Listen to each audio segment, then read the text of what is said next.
السلام عليكم ورحمة الله وبركاته.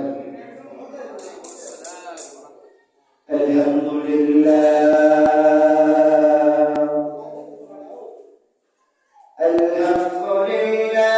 نحمده ونستعينه ونستغفره ونعوذ بالله من شرور أنفسنا من يهده الله فلا مضل له ومن يضلله فلا هادي له ونشهد أن لا إله إلا الله وأن محمدا عبده ورسوله أرسله بالحق بشيرا ونذيرا وداعيا إلى الله بإذنه وسراجا منيرا. أما بعد فأعوذ بالله من الشيطان الرجيم. بسم الله الرحمن الرحيم.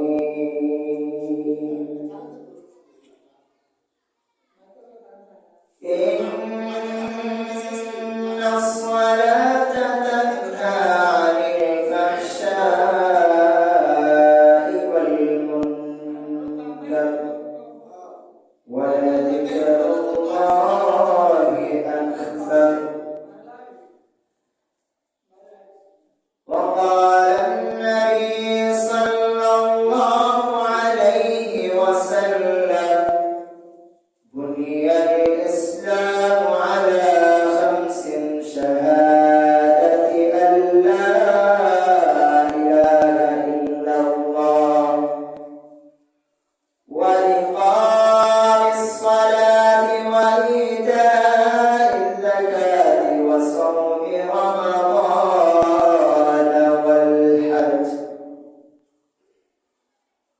وقال النبي صلى الله عليه وسلم أول ما يحاسب به العبد يوم القيامة الصلاة.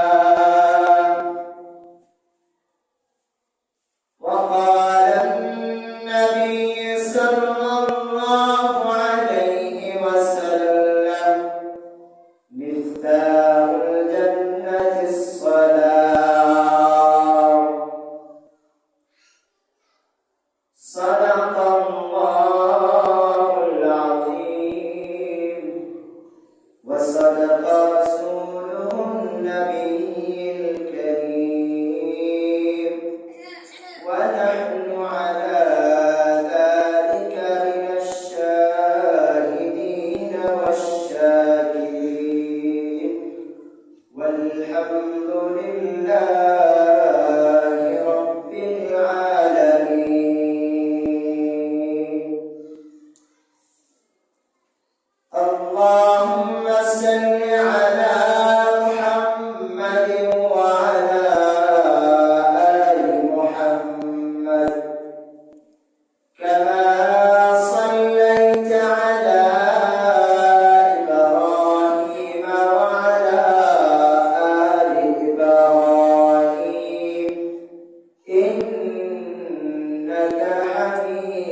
कलिमा में नमाज़ों में अज़ा है,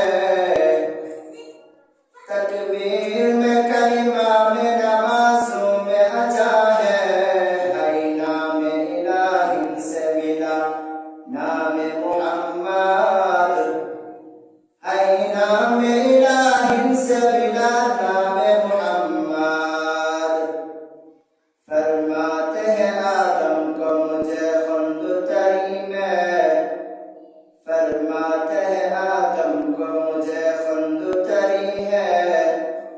लिखा हुआ तूबा पे मिला नाम मोहम्मद, लिखा हुआ तूबा पे मिला नाम मोहम्मद। अल्हम्दुलिल्लाह, আমরা মহান আল্লাহ পাক রব্বুল আলামিনের কাছে শুকরিয়া আদায় করি যে মহান আল্লাহ পাক রব্বুল আলামিন আমাদেরকে আজকের এই ইসলামী মহাসম্মেলনে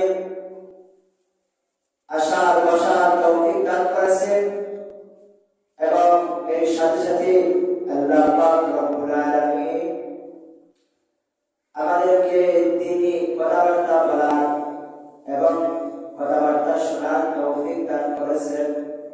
এই জন্য আমরা শুকরিয়া আদায় করি, আলহামদুলিল্লাহ।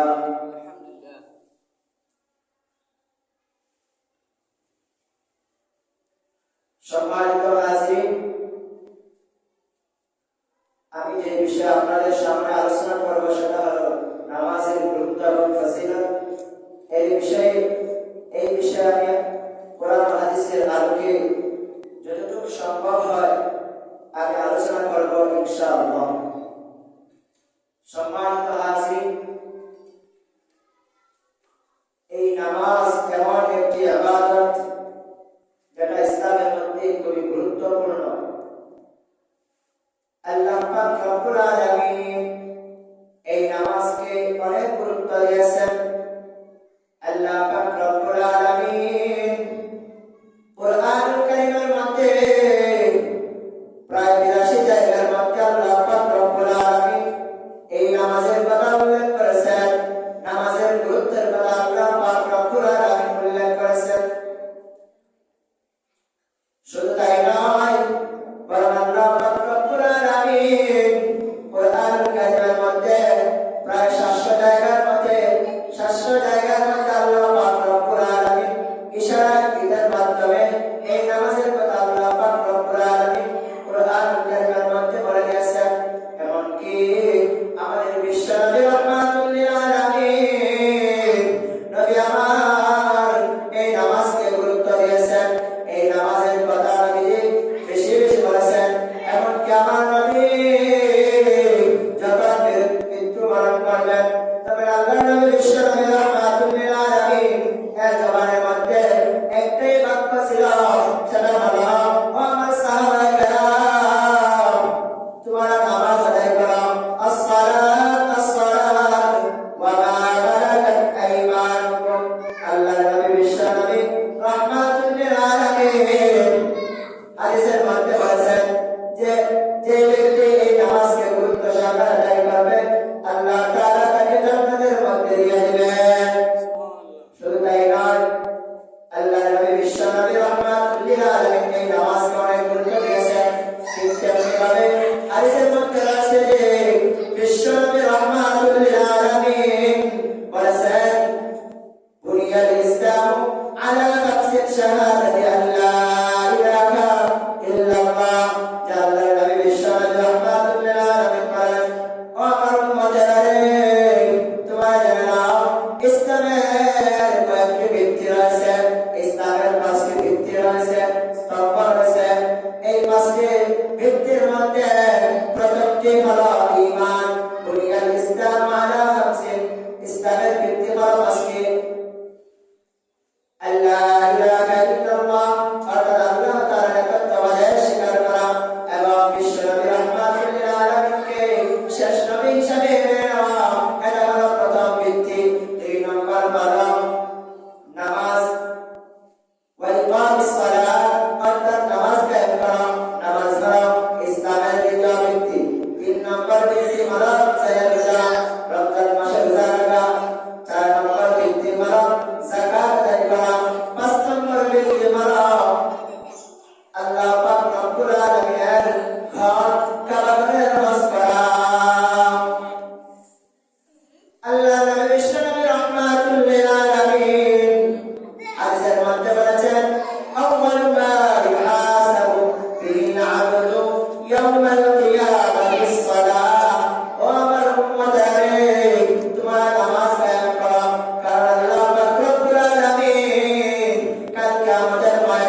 সম্পর্কে আল্লাহ পাক রব্বুল আলামিন কোরআনুল কারীমে অনেক জায়গায় বলেছেন।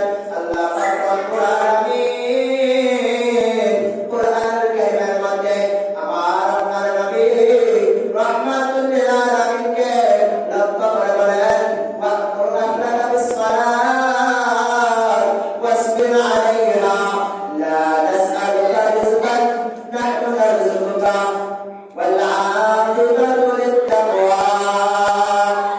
আল্লাহ পাক রব্বুল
আদায় করতে এত বেশি কষ্ট হয় না, কিন্তু আমাদের অন্তরের মধ্যে শয়তান আমাদেরকে ধোঁকা দেয় এবং আমাদের নফস আমাকে ধোঁকা দেয়। এই জন্য এই নামাজটা আমাদের কাছে খুবই কষ্টদায়ক মনে হয় যে এই নামাজটা খুবই কষ্টকর, সেটা আদায় করতে পারবো না। এই ধরনের চিন্তা চেতনা আমাদের মধ্যে চলে আসে। এই ধরনের চিন্তা চেতনা আমাদেরকে সরিয়ে নামাজ আদায় করতে হবে। এই নামাজ আদায় করে আল্লাহ পাক রব্বুল আলামিন কুরআন কারীমের মধ্যে বলেন, ও আমার বান্দারা রে, তোমরা যদি এই নামাজকে পাবন্দি সহকারে তোমাদের সঙ্গে আদায় করো, তাহলে আমি আল্লাহ পাক রব্বুল আলামিন তোমাদেরকে মৃত্যুর পর আমি আল্লাহ পাক রব্বুল আলামিন তোমাদেরকে বিনা হিসাবে জান্নাতে দিয়ে দেব। শুধু তাই নয়, দুনিয়াতে তার অবস্থায় আল্লাহ পাক রব্বুল আলামিন বলেন, ইন্নাস সালাতা তানহা আনিল ফাহশাই ওয়াল মুনকার ওয়ালা যিকরুল্লাহি আকবার। আল্লাহ পাক রব্বুল আলামিন এই আয়াতের মধ্যে বলে দিয়েছেন, ও আমার বান্দারা, তোমরা নামাজ সঠিকভাবে আদায় করো, কারণ আমি আল্লাহ পাক রব্বুল আলামিন কুরআন কারীমের মধ্যে ঘোষণা করে দিয়েছি যে ইন্নাস সালাতা তানহা আনিল ফাহশাই ওয়াল মুনকার, অর্থাৎ তোমরা যদি পাঁচ ওয়াক্ত নামাজ সঠিকভাবে আদায় করো, তাহলে আমি আল্লাহ পাক রব্বুল আলামিন তোমাদেরকে ফাহশাই কাজ, মদ্যপান, খারাপ কাজ থেকে বিরত রাখবো। সম্মানিত হাজিরিন, আপনারা বলতে পারেন, হুজুর, আমরা তো পাঁচ ওয়াক্ত নামাজ আদায় করি, কিন্তু আমরা তো খারাপ কাজ থেকে বাঁচতে পারি না, গুনাহের কাজ থেকে বাঁচতে পারি না। এর কারণ হলো একটাই, যে আপনি আপনার নামাজ শুদ্ধ হয় নাই, সঠিকভাবে আপনি নামাজ আদায় করতে পারেন নাই। এই জন্য আপনার নামাজ কবুল হয় নাই, আর আপনার নামাজ আপনাকে ফাহশাই কাজ, মন্দ কাজ থেকে আপনাকে আমানত করতে পারে নাই। হয়তো হতে পারে আপনার নামাজের মধ্যে আপনার সূরা কেরাত, আপনার তাসবিহ তাহলিল, আপনার রুকু সিজদা সেগুলো ভালোভাবে আদায় হয় নাই, এর জন্য নামাজ হয় নাই। নামাজের মধ্যে অনেক কিছু রয়েছে, যেমন এমন নামাজ রয়েছে যারা নামাজের মধ্যে কাশি দেয়। যেমন একটি ঘটনা আছে যে এক ব্যক্তি নামাজ পড়ার জন্য ইমাম সাহেবের পিছনে দাঁড়িয়েছে। ওই ব্যক্তি কি করলো, তার বাড়িতে অনেক কাজ ছিল, সেই জন্য সে নামাজে যখন দাঁড়িয়েছে তখন তার মনের মধ্যে একটাই পেশা, সে বাড়িতে গিয়ে কিভাবে তার কাজকে সম্পূর্ণ করবে। এই জন্য সে নামাজের মধ্যে তার মন বসে না। সে নামাজের যখন ইমাম সাহেব নামাজের মধ্যে আত্মাহিয়াতুর মধ্যে বৈঠকের মধ্যে বসলেন, তখন সে পিছন দিক থেকে ইমাম সাহেবকে সিগন্যাল দেয়। কে সিগন্যাল দেয়? সে কাশি দেয়, যেন ইমাম সাহেব তাড়াতাড়ি নামাজ শেষ করে নেন।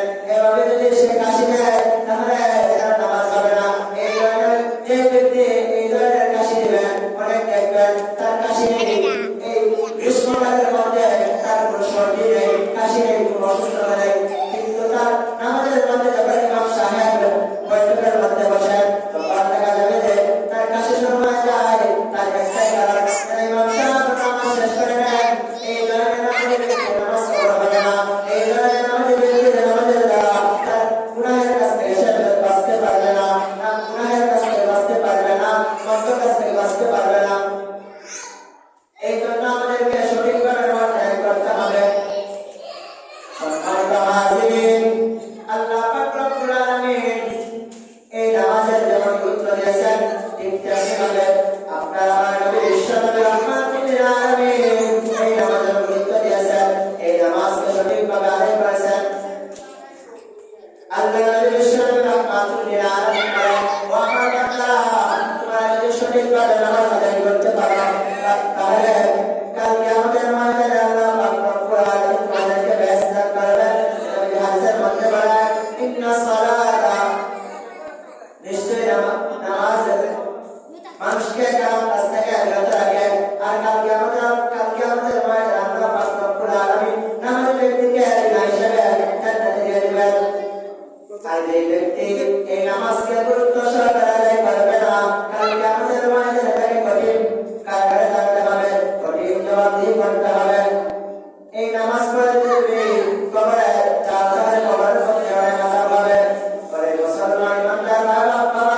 তোমার দিনকে তখন তুমি যদি এই তিনটে প্রশ্নের জবাব না দিতে পারো তখন আল্লাহ পাক রব্বুল আলামিন তোমার কবরের মধ্যে আযাব দিয়ে দিবেন। তুমি ওই কবরের আযাব কিভাবে সহ্য করবা? ওই কবরের মধ্যে অনেক আযাব হবে।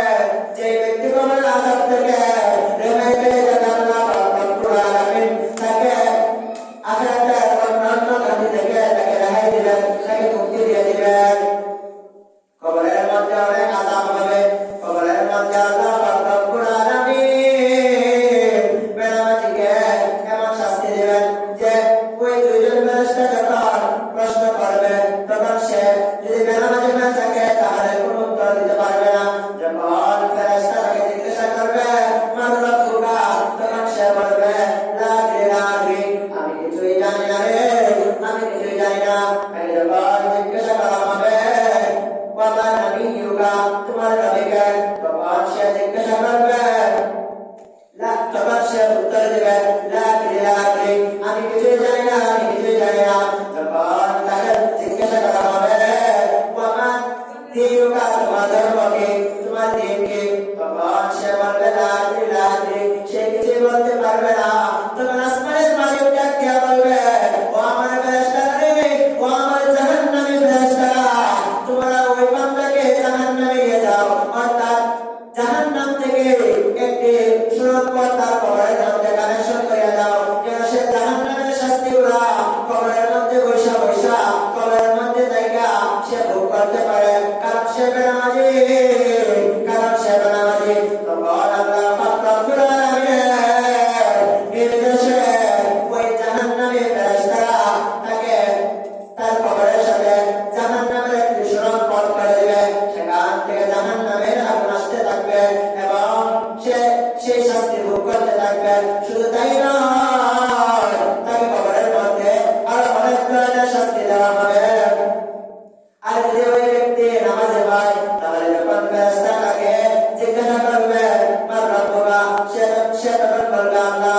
যখন তাকে জিজ্ঞাসা করা হবে তোমার নবীকে, তখন সে বলবে আমার নবী হলেন রাহমাতুল লিল আলামিন, সাইয়্যিদুল মুরসালিন, খাতামুল মুরসালিন, নবী মুহাম্মদ সাল্লাল্লাহু আলাইহি ওয়াসাল্লাম। আর যখন তাকে জিজ্ঞাসা করবে তোমার ধর্ম কি, তোমার দিন কি, তখন সে বলবে আমার ধর্ম হলো ইসলাম। আর যদি সে বেনামাজি হয় তাহলে এই জবাবগুলো দিতে পারবে না। মানুষের জন্য এই কবরটা হয়তো জান্নাত হবে, না হয়তো জাহান্নামের গর্ত হবে। জাহান্নামের গর্ত হলে সে শেষ, তাকে শাস্তি দেওয়া হবে। ওই কবরের মধ্যে বেনামাজি ব্যক্তিকে আল্লাহ পাক রব্বুল আলামিন আরো শাস্তি দিবেন, যেমন তার কবরের মধ্যে আল্লাহ পাক রব্বুল আলামিন তার কবরের মধ্যে 70,000 সাপ নির্ধারণ করে দেবেন। ওই সাপগুলো তাকে দংশন করতে থাকবে। তারা তাকে ফজরের নামাজ আদায় না করার কারণে জোহরের নামাজ পর্যন্ত তাকে দংশন করতে থাকবে। আর সে জোহরের নামাজ আদায় না করার কারণে তাকে আসর পর্যন্ত দংশন করবে। আসরের নামাজ না আদায় করার কারণে মাগরিব পর্যন্ত, মাগরিবের নামাজ আদায় না করার কারণে এশার নামাজ পর্যন্ত, আর এশার নামাজ আদায় না করার কারণে ফজর পর্যন্ত, অর্থাৎ তাকে এভাবে সারাদিন সারা রাত তাকে দংশন করতে থাকবে। আর এই আযাব আল্লাহ তাআলা কোনো মওকুফ করবেন না, কারণ সে হলো বেনামাজি। এই জন্য আল্লাহ পাক রব্বুল আলামিন তাকে এই ধরনের শাস্তি দিয়ে থাকবেন। ওই সাপরা যখন তাকে নামাজ না পড়ার কারণে দংশন করবে তখন তারা তাকে এক চুবারে 70 হাত মাটির নিচে তাকে পুঁতে দিবে। অতঃপর আল্লাহ পাক রব্বুল আলামিন জাহান্নামী ফেরেশতাদেরকে আদেশ দিবেন ও আমার জাহান্নামী ফেরেশতারা, তোমরা ওই বেনামাজিকে মাটির নিচ থেকে তোমরা তুলে ফেলো। তখন তারা তাদের হাত দ্বারা তাকে তুলবে। তাদের হাতের মধ্যে আল্লাহ পাক রব্বুল আলামিন জাহান্নামের লোহার ন্যায় তাদের নখগুলো থাকবে। জাহান্নামী নখগুলো থাকবে লোহার ন্যায়, তাদের নখগুলো থাকবে লোহার ন্যায়। এই লোহার নখ দিয়ে তারা তাকে এই 70 হাত মাটির নিচ থেকে তার চুলের মধ্যে ধরে তার মাথার মধ্যে আঘাত করে তারা তাকে পুনরায় মাটিতে তুলবে।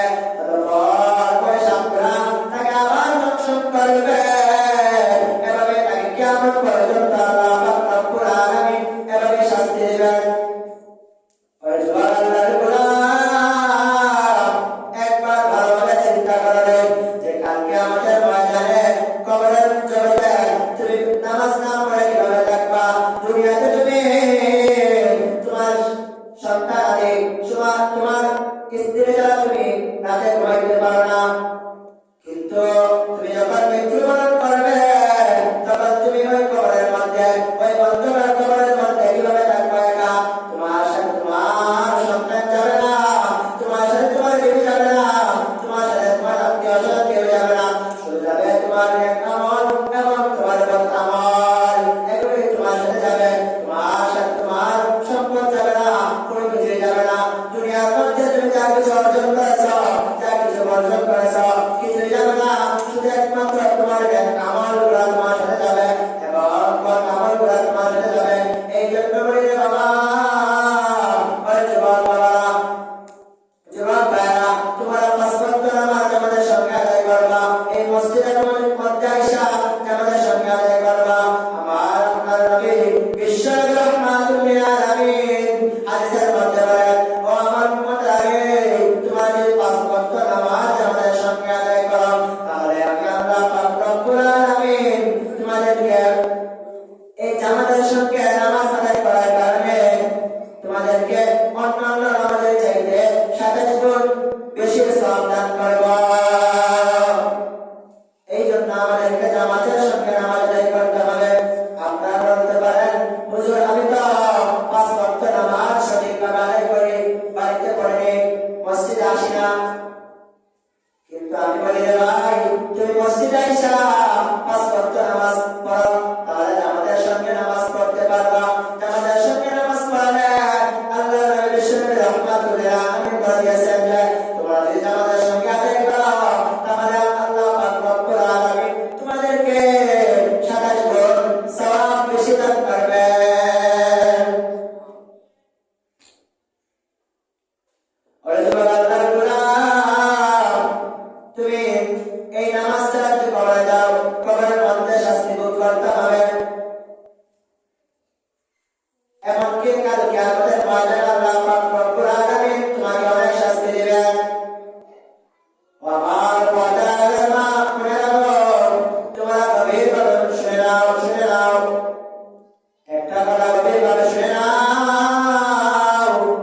তোমরা যে রাস্তাঘাট দিয়ে চলাফেরা করো, তোমাদের চুলগুলো যখন তোমরা বের করে পুরুষদেরকে দেখিয়ে দেখিয়ে হাঁটো, জেনে রাখো তোমাদের ওই চুলগুলা কালকে আমাদের ময়দানে আল্লাহ পাক রব্বুল আলামিন তোমাদেরকে কালকে আমাদের ময়দানে কবরের জগতের মধ্যে ওই চুলগুলা আল্লাহ পাক রব্বুল আলামিন ওই চুলগুলাকে সাপের আকৃতি দিয়ে দিবেন। ওই চুলগুলা কবরের জগতে তোমাদেরকে, দুনিয়াতে পুরুষদেরকে তোমাদের এই চুল দেখানোর জন্য এই সাপগুলা, এই চুলগুলা সাপের আকৃতি ধরে তোমাদেরকে দর্শন করবে। জেনে নাও, জেনে নাও, এটা আমার কথা নয়, এটা আমার কথা নয়, বরং আল্লাহ পাক রব্বুল আলামিন বিশ্বনবী রাহমাতুল লিল আলামিনকে জানিয়ে দিয়েছেন। আর বিশ্বনবী রাহমাতুল লিল আলামিন তার উম্মতদেরকে বলেছেন, সাহাবায়ে কেরামদেরকে বলেছেন, সাহাবায়ে কেরাম তারা তাদের সাথীদেরকে বলেছেন, তাবিঈনদেরকে বলেছেন, তাবিঈনরা তবে তাবিঈন এভাবে আস্তে আস্তে আমাদের কাছে এসেছে। শুধু তাই নয়, বরং আল্লাহ পাক রব্বুল আলামিন কুরআন কারীমের মধ্যে মহিলাদের সম্পর্কে অনেক আয়াত নাযিল করেছেন, যে মহিলারা বেপরদা চলার কারণে কবরের মধ্যে তাদের অনেক আযাব হবে। শুধু তাই নয়, শুধু তাদেরকে কবরে আযাব দেওয়া হবে এটা নয়, বরং কাল কিয়ামতের ময়দানে তাদেরকে জাহান্নামে দেওয়া হবে পর্দা না করার কারণে।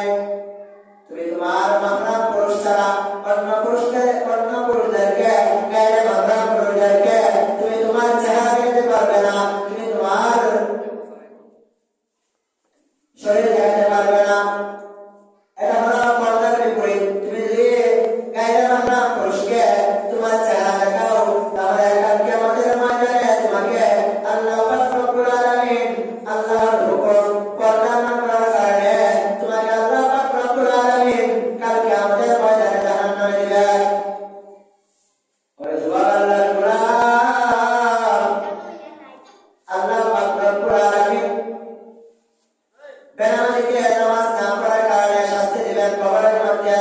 শুধু তাই নয়, বেনামাজিকে আল্লাহ পাক রব্বুল আলামিন কাল কিয়ামতের ময়দানে শাস্তি দিবেন। যে কাল কিয়ামতের ময়দানে যখন মানুষ পুনরুত্থান হবে, যখন মানুষ কবর থেকে উঠবে, শিক্ষার ফুক দেওয়ার পর মানুষ কবর থেকে উঠবে, তখন মানুষ এদিক সেদিক পাগলের মতো এদিক সেদিক ছুটতে থাকবে। আর এর অবস্থা পাগলের মতো হয়ে যাবে। এই আলোচনা যখন আল্লাহ নবী বিশ্বনবী রাহমাতুল্লিল আলামিন মা আয়েশা সামনে আলোচনা করলেন, তখন আয়েশা বললেন, হে আল্লাহর রাসূল, কাল কিয়ামতের ময়দানে মানুষ এই ধরনের ছোটাছুটি করবে কেন? তখন বিশ্বনবী রাহমাতুল্লিল আলামিন বলেন, এর কারণ হলো মানুষ তখন হাই হুতাশ থাকবে, সে কোন দিকে যাইবে সেটা বলতে পারবে না। সে সময় মানুষ তার কবর থেকে উলঙ্গ অবস্থায় উঠবে। আয়েশা রাদিয়াল্লাহু তাআলা বলেন, হে আল্লাহর রাসূল, মানুষ যদি উলঙ্গ অবস্থায় কাল কিয়ামতের ময়দানে তারা উঠে, তাহলে একজনের লজ্জাস্থান তো অন্যজন দেখে ফেলবেন। তখন আল্লাহর নবী বিশ্বনবী রাহমাতুল্লিল আলামিন বলেন, আয়েশা, এটা হবে না, কারণ কাল কিয়ামতের ময়দানে মানুষ তারা নিজেদের নিয়ে ইয়া নফসি তারা চিন্তায় থাকবে। কেউ কারোর দিকে তাকাবে না, কেউ অন্যের লজ্জাস্থানে তাকাবে না, বরং তার পেশা থাকবে, সে এদিক সেদিক ছোটাছুটি করতে থাকবে। এই কিয়ামতের ময়দানে একটা দিকের জন্য স্বামী তার স্ত্রীর কাছে যাবে, স্ত্রী তার স্বামীর কাছে যাবে, সন্তান এই কাল কিয়ামতের ময়দানে সন্তান তার পিতাকে চিনবে না, পিতা তার সন্তানকে চিনবে না। এভাবে এদিক সেদিক ছোটাছুটি করবে। কাল কিয়ামতের ময়দানে যখন নিজের প্রয়োজন হবে, তখন স্ত্রী স্বামীর কাছে আসবে, আয়েশা বলবে, ও আমার প্রাণের স্বামী, দুনিয়াটা থাকা অবস্থায় তো আমি তোমার স্ত্রী ছিলাম, আজ আমি একটা নেকির জন্য জাহান্নামে যেতে হয়, তুমি আমাকে একটা নেকি দিয়া সাহায্য করো। তখন ওই স্বামী বলবে, ও আমার বিবি, ও আমার প্রাণের বিবি, শুনে নাও, আমি তো দুনিয়াতে থাকা অবস্থায় কোনো বিবাহ করি নাই, তুমি আমার স্ত্রী বলে কিভাবে? এভাবে সে এড়িয়ে চলবে। সন্তান তার পিতার কাছে যাবে, পিতা তার সন্তানের কাছে যাবে। এভাবে কাল কিয়ামতের ময়দানে একজন আরেকজন এর পিছনে নেকির জন্য ছুটবে, একটা নেকির জন্য ছুটবে। এই জন্য বাবা, এই দুনিয়াতে থাকা, এই দুনিয়াতে আমরা আছি, একদিন আজ আছে, কাল হয়তো আমরা থাকতে পারি। এই জন্য আমি বলি, এই দুনিয়াতে আমরা যদি আল্লাহ পাক রব্বুল আলামিন জীবিত রাখবেন, আমরা যেন রাসূলের অনুসরণ করে, রাসূলের আনুগত্য করে, আল্লাহর হুকুম মেনে আমরা মৃত্যুবরণ করতে পারি। আল্লাহ পাক রব্বুল আলামিন আমাদের সকলকে কবুল করে নেন। সকলে বলেন আমিন।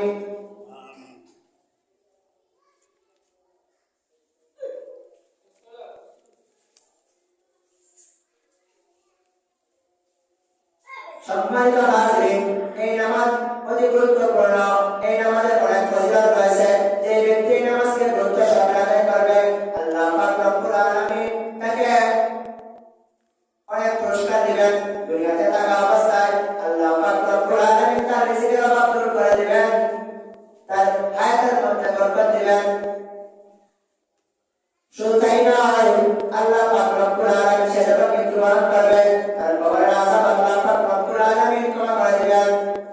এবং কাল কিয়ামতের ময়দানে আল্লাহ পাক রব্বুল আলামিন এই নামাজকে গুরুত্ব সহকারে দেওয়ার কারণে আল্লাহ পাক রব্বুল আলামিন তার জান্নাতে আমলনামা দিবেন এবং তাকে ফুলসিরাতের পুল আল্লাহ পাক রব্বুল আলামিন বিজলি নাই চোখের পলক ফেলতে দিবে। আল্লাহ পাক রব্বুল আলামিন তাকে এই ফুলসিরাতের পুল পাই দিয়ে দিবেন। এমনকি শেষ পর্যায়ে সেই ফুলসিরাতের পুল পাই দিয়ে আল্লাহ পাক রব্বুল আলামিন তাকে বিনা হিসেবে জান্নাতে দিয়ে দিবেন। এই জন্য বলছিল, দুনিয়াতে যদি যে একটা নেকের জন্য সন্তান পিতা তার সন্তানের পিছে ঘুরবে, সন্তান পিতার কাছে ঘুরবে, এভাবে ঘোরাঘুরি করবে। সামনে যে আসতেছে রমজান মাস, এই রমজান মাসে বেশি বেশি ইবাদত করতে হবে। কারণ আপনার আমার নবী বিশ্বনবী রাহমাতুল লিল আলামিন বলেছেন, ওয়া মুহাম্মাদারে তোমার রমজান মাস ভাইয়া, রমজান মাস যখন আসবে তখন তোমরা বেশি বেশি ইবাদত করবে। কারণ এই রমজান মাসে আল্লাহ পাক রব্বুল আলামিন শয়তানকে শিকল লাগাই দেন, শয়তান মানুষকে ধরে দিতে পারে না। এই জন্য বলি সামনে রমজান মাস আসতেছে, আমরা বেশি বেশি ইবাদত করব। আল্লাহ পাক রব্বুল আলামিন যেন আমাদের সবাইকে কবুল করেন। এই কালকে আমাদের ময়দানে সন্তান পিতার পিছনে ঘুরবে, পিতা তার সন্তানের পিছনে ঘুরবে একটা নেকির জন্য। এই জন্য বলি আমরা দুনিয়াতে যতদিন বেঁচে আছি আমরা বেশি বেশি নেক আমল করব। সামনে যে রমজান মাস আসতেছে, এই রমজান মাসে আল্লাহ পাক রব্বুল আলামিন যেন আমাদের সবাইকে বেশি বেশি নেক আমল করার তৌফিক দান করেন। এই নামাজ গুরুত্বপূর্ণ, এই নামাজকে আমার গুরুত্ব সহকারে আদায় করতে হবে। আমরা অবহেলায় ফজরের নামাজ কাজা পাই নাই, আমরা অবহেলা করে নামাজ কাজা দিয়ে যাই। এই জন্য বলি আমরা নামাজ কাজা করা যাবে না, নামাজ কাজা করা যাবে না। কারণ কালকে আমাদের মুসিবতের দিন, কালকে আমাদের দিন, হাসরের ময়দানে আমাদের নেকের প্রয়োজন আছে। এই জন্য বলি আমরা নামাজ কাজা করব না।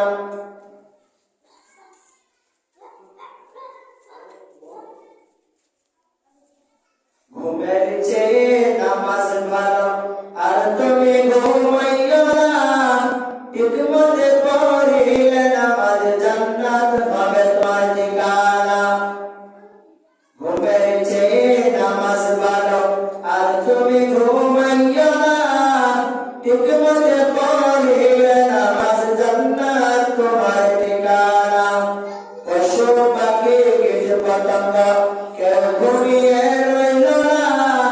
মাঝে সময়ে ঘুমিয়ে থাকা ঠিক তো মনের ভাবে না। আমার যেমন কঠিন দিনেতে নামাজ তোমায় ভুলবে না।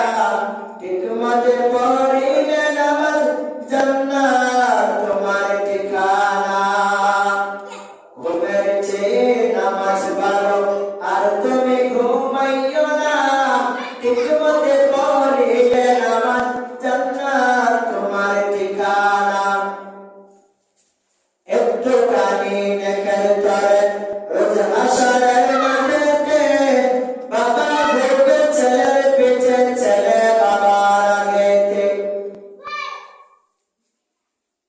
একটুখানি নেকের তরে রোজ হাসরের মাঠেতে বাবা ঘুরবে ছেলের পিছে, ছেলে বাবার আগেতে। আমার যেমন কঠিন দিনেতে আল্লাহ তোমায় ছাড়বে না। ঠিকমতে পড়িলে নামাজ জান্নাত তোমার ঠিকানা। আমার প্রাণের ভাই বোনেরা, জলদি করে উঠে যাও, উজু করে তাড়াতাড়ি নামাজ পড়তে লেগে যাও।